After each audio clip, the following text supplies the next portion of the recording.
everybody, this is Alchemist 2, and I'm back again with another book review. I just recently read Binge by Tyler Oakley, and it is about, if I can remember correctly, 300 something pages. And it's a very sturdy book. It's a hardback, and of course it has the cover on it and all the candy. I love the decision that he made with the candy and then the cover and then the back cover. I love the back cover.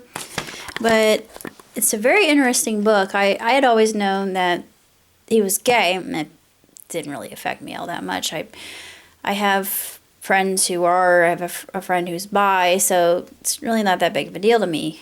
And they're people just like the rest of us, and I love them very much.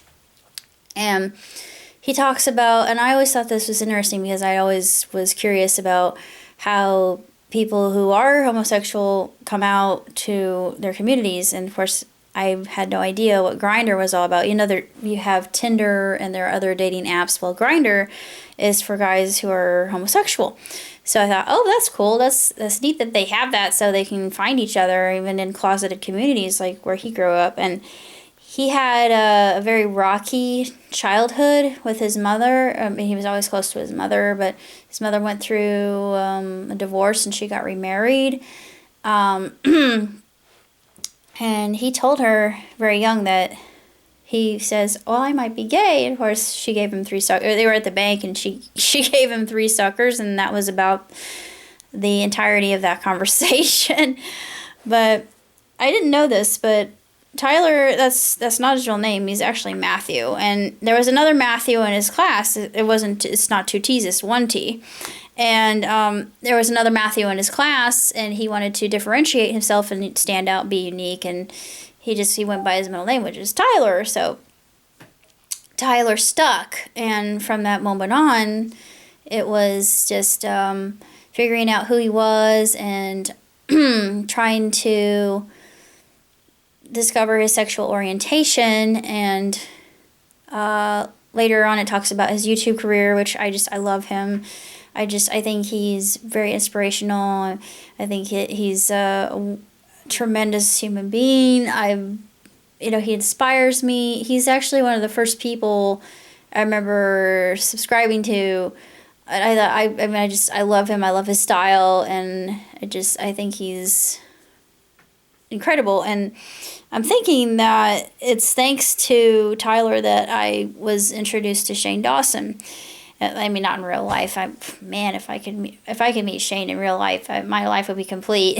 He'd be like, "What are you doing? You're 37. Are you some kind of creeper or stalker? Because all my fans are younger than you. You're old enough to be my mother." Yes, I am, Shane. Yes, I am. But I still love you. Ooh, creepy. I love it. But I could actually hear him say that. I don't know why, but I could hear him say things like that because Shane's a little warped, and that's probably why I love him so much. But Tyler, he had his ups and downs, and it talks about his acting career, how he got bitten by the acting bug, and the roles he took. And I love the photographs in this book. The photographs are just the highlight, I think. And one of my favorite chapters, he talks about Disney princes that he would absolutely love, and then holidays that are just ridiculous. And I kind of agree with him with St. Patrick's Day, but being Irish myself, I have different feelings towards St. Patrick's. It's actually one of my favorite. Well, Bastille Day is more my cup of tea than St. Patrick's Day. And it is even more now due to the fact that I have French blood in me. So, yeah, Bastille Day takes on a whole new meaning to me. But it's great. I mean, I love it. I adore this new side of me who's discovering who I am. And the whole book is about that. And Tyler is an inspiration. And unfortunately, I'm not the type of person to take selfies. And I can't even believe the word selfie came out of my mouth because I can't stand that word. No offense. I'm a Generation Xer. I'm sorry. But that whole idea, that word, and fleeka, that, turnt, and I don't know. I like ghetto slang as much as the next person, but you start talking like that, I think, dude, English, please. Don't speak ghetto. I mean, I understand where you're coming from, but I mean, I know they don't do it to be annoying. They just do it because they think, oh, it's our little secret language and only we can understand it. But it gets a little bit irritating. Selfie. Ugh, I have issue with that word. I don't know why. It kind of irritates me. But anyway, if I had a Twitter account, which I no longer do, I would definitely take a picture of this and post it and say, hey, and another word I can say is hashtag. I mean, it's a number sign. I don't know who came up with hashtag, but yeah, I'm sorry. I'm starting to sound like an old fogey, but it's just those silly words. I guess it's more a millennial thing than it is a Generation Xer thing. I just think it's kind of dumb. But it's harmless. It's just if you overuse words like that, then I start to think, what other words do you have in your in your vocabulary? Are you thinking in emojis right now? Because if you are, allow me to take this book and hit you upside the back of the head with it and give you a Merriam-Webster for your birthday, because you're going to need it. And a thesaurus. Here, please, for the love of God, use this. Don't speak in emojis anymore. You're being irritating. But I'm sorry. I shouldn't think that way, but that's just my uninhibited opinion and my unhinged kind of viewpoint on words of so-called import. And every so often near the end of the year, they say, oh, there's a new word that's prompted in the dictionary. I'm like, oh, God, no.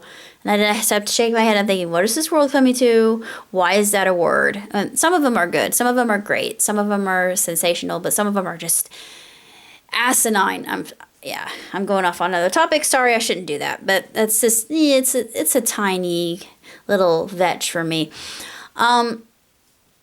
I love the fact that he's very candid in this book, and is very introspective in what shaped his life. And I've always liked biographies for this reason. And I've always loved Tyler, so I thought, oh, good, he's got a book. I need to read it. And of course, I read the one that Pewds, well, actually, it was an unofficial book written on Pewds.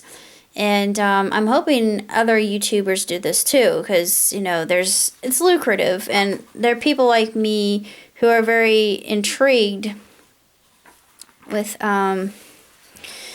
their origin. And I'm going to go ahead and read the origin. There's a foul word in here that normally I wouldn't say, but I'm not going to say it. I'm actually going to censor. I'm sorry for censoring, but I don't use that word, so I'm not a prude, but only when I'm angry do I use that word. But I'm going to go ahead. Go ahead, binge. I'm not saying go out and snort a bunch of cocaine or do anything that's going to seriously put you and the people around you in danger, obviously. Binge on the things that bring fulfillment and happiness and satisfaction and make you feel alive. Binge on people who fascinate you. Yeah, like a lot of people I know on YouTube. That fascinate you, and love that wakes you up from monotony. Yeah, I'm definitely doing that. Binge on exploring both your hometown and the farthest continent. Working on that. Binge on the time you spend bettering yourself and petting dogs. I like that. Binge on picking your grandma's brain and learning the story of her time she got catfished. Binge on giving in all senses. Binge on indulging. We're told every day from an early age that moderation is key. Count your calories, wait a while before you tell someone you love them, and remember that balance is the path to happiness. While all of those are great in theory, does a lesson taught from someone else's mistake resonate just as deeply as the ones you learned yourself? When you binge, you find your own boundaries. Even if I spend every waking moment attempting to keep my life in balance, I'm going to F up. Having already F'd up quite a few times in my life and having lived to tell the tale, I don't regret any of it. See, I'm glad he does that. He says, well, you know, I've made mistakes. Who hasn't? We're all going to screw up one way or another, because that's just par for the course in being a human being. I've binged plenty of times in my life, sometimes for the better, sometimes for the worse. Regardless, I indulge. This collection is the result. And it's a really excellent book, and I'm so glad that he talks about LGBTQ plus, and because it's just such a hot button issue right now with things that have happened, especially with the anniversary of Pulse yesterday. And I thought it was a little bit, it weighed on my heart, even though I don't know anybody who was in that incident. It made me really sad, honestly, because I think love is love, and it's pursuit of happiness. So, but it was, what was it? One thing that they made it a negative a positive, which is what I really enjoyed watching on the news yesterday. They said they had 59, there was two people, I forget who it was, but they said they were doing 59, there were 59 people who were killed, unfortunately, in the incident, but they were doing 59 acts of kindness for those who had lost their lives. And I thought, oh, that's so beautiful, just taking something dark and depressing and turning it into a light for others to be inspired by. And that's why I like people like Oakley, because he's had terrible things happen to him. However, he laughs at himself and he says, well, I really messed up that time, and I'm going to learn from my mistakes. I'm going to pick myself up by my bootstraps, and I'm going to start over again. I mean, he talks about the whole One Direction fiasco, and that part was very intriguing. But I love the fact he talks about growing up in Michigan and how he ended up in California, what he calls the state of the state of sin, and its weirdness. I don't know. I was thinking maybe Vegas would be worse than California, to be honest with you. I really don't. I don't judge anybody. I think that the United States in and of itself, all states are beautiful in their own way. And if people are living happy lives and contributing well to society, let them. Even if they might be considered a little bit, quote unquote, deviant. I mean, he probably would be considered deviant on some people's radar, but I don't see him as that. I see him as a good advocate for the LGBTQ, which I'm very much supportive of. Like I said, I have a best friend who's bi. She has 2 kids. Well, her life partner carried them, and then I have a best friend who dresses in drag, and I don't hold that against him. Actually, I think that he looks really freaking amazing in drag. Shane Dawson actually did that in one of his videos, and that one was my favorite because he really looked incredibly good for doing it the first time. I thought, he knows what he's doing. Maybe this is his calling. But I had a friend I had a sassy gay friend when I was in college. My first ever, well, actually, no, not my first sassy gay friend. Actually, I had a friend from England whom I had a crush on, and he was gay. Unfortunately, it would have killed me if he had been straight. Well, I don't think anything would have come out of it, but I wonder where he is and how he's doing. But I'm thinking he's fine. But overall, I think Binge is a sensational book. It's a marvel. It's very well written, and Tyler pours his heart and soul out, and it's very inspirational. I mean, I'm nowhere near having a life like that, and I can't even imagine what it was like growing up with some of those unfortunate incidents that he had to go through. But he came to amends with his father, or his stepdad. And that's always good. I'm glad that he was able to come to closure with his stepdad. But it shows to go you that you can't let haters drag you down, and you can't let anything come in the way of your dreams. Even though he faked it till he made it, and that's what I'm doing right now. I'm faking it till I make it. I'm got a job I enjoy right now. It's not the best of jobs, but it keeps me afloat. And I really don't have that much else to say other than I give Binge 2 thumbs way, way, way up and 5 stars hands down. It's a fascinating book. I couldn't put it down. It's definitely garnered more toward a millennial mindset, because I myself, I think, yeah, I know all about this, but I guess I'm kind of old-fashioned, because some of it I just kind of think, I'm hoping this is all just a trend. Yeah, I'm a Luddite, whippersnapper, but that's what people think about me. It's like, oh, you're so old-fashioned. I'm old-fashioned and modern, but I'm kind of right in the middle. It's a strange. I'm an old soul. I can't help it, but it's this very kind of unusual, heady space in which to live. But yeah, it's garnered more toward, like I said, millennials.